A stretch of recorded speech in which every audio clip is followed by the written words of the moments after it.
Assalamualaikum warahmatullahi wabarakatuh.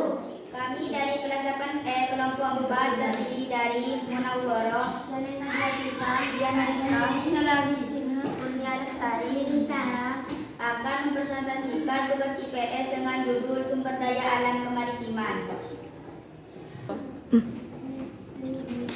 Materi yang pertama akan dipresentasikan oleh saya sendiri.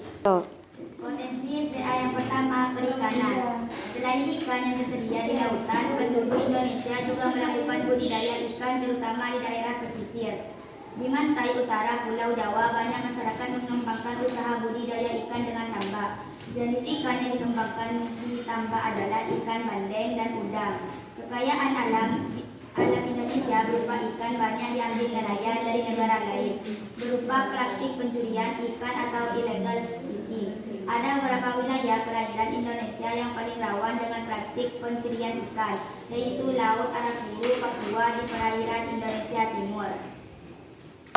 Potensi SDA kemaritiman yang kedua akan dijelaskan oleh Janeta Dwi Latifah. Potensi SDA kemaritiman yang kedua adalah hutan mangrove. Salah satu potensi sumber daya maritim Indonesia adalah hutan mangrove atau hutan bakau. Hutan mangrove atau hutan bakau adalah tipe hutan yang berada di daerah pasang surut air laut. Saat air pasang, hutan mangrove digenangi air laut. Saat air laut surut, hutan mangrove bebas dari genangan air laut. Umumnya, hutan mangrove berkembang dengan baik di pantai yang terlindung, muara sungai atau laguna. Materi yang selanjutnya akan dibawakan oleh Jihan Arifjan. Potensi yang pertama adalah fungsi hutan mangrove. Fungsi yang pertama, fungsi ekologis hutan mangrove.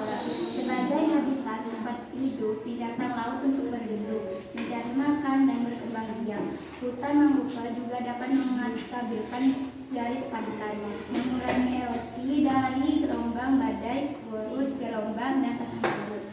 Hutan mangrove dapat menjaga kualitas air dan mengurangi polusi dengan menyaring metania, korupsi, dan mengasimilasi. Fungsi yang kedua, fungsi ekonomis hutan mangrove. Nilai ekonomis dari kayu dan pepohonan dan makhluk hidup di dalamnya. Biasanya kegunaan kayu bakau untuk bahan kayu bakar, bahan pembuat arang, dan bahan pembuat kertas. Tempat rekreasi seperti hutan wisata mangrove.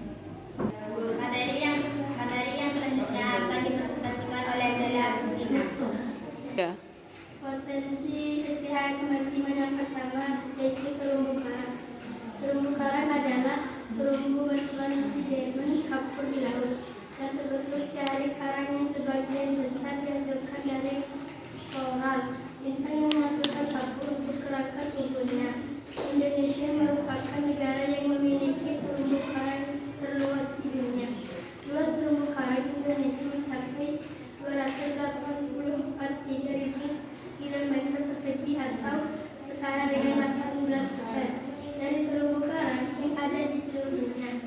Kekayaan terumbu karang di Indonesia bukan hanya dari luasnya, tapi juga dari keanekaragaman hayati yang ada di dalamnya. Keanekaragaman hayati di terumbu karang sebagai potensi sumber daya laut di Indonesia juga tertinggi di dunia. Materi yang selanjutnya akan dipresentasikan oleh Kurnia Lestari. Saya akan menjelaskan fungsi dan manfaat terumbu karang. Yang pertama, bentuk ekosistem pantai. Terumbu karang akan menahan dan memecah energi gelombang sehingga mencegah terjadinya abrasi dan kerusakan di sekitarnya. Yang kedua, sebagai penghasil oksigen. Terumbu karang mempunyai kemampuan untuk memproduksi oksigen sama seperti fungsi hutan di daratan, sehingga menjadi habitat yang nyaman bagi biota laut. Fungsi yang ketiga, rumah bagi banyak jenis makhluk hidup. Terumbu karang menjadi tempat bagi hewan dan tanaman yang berkumpul untuk mencari makanan, berkembang biak, membesarkan anaknya, dan berlindung. 3.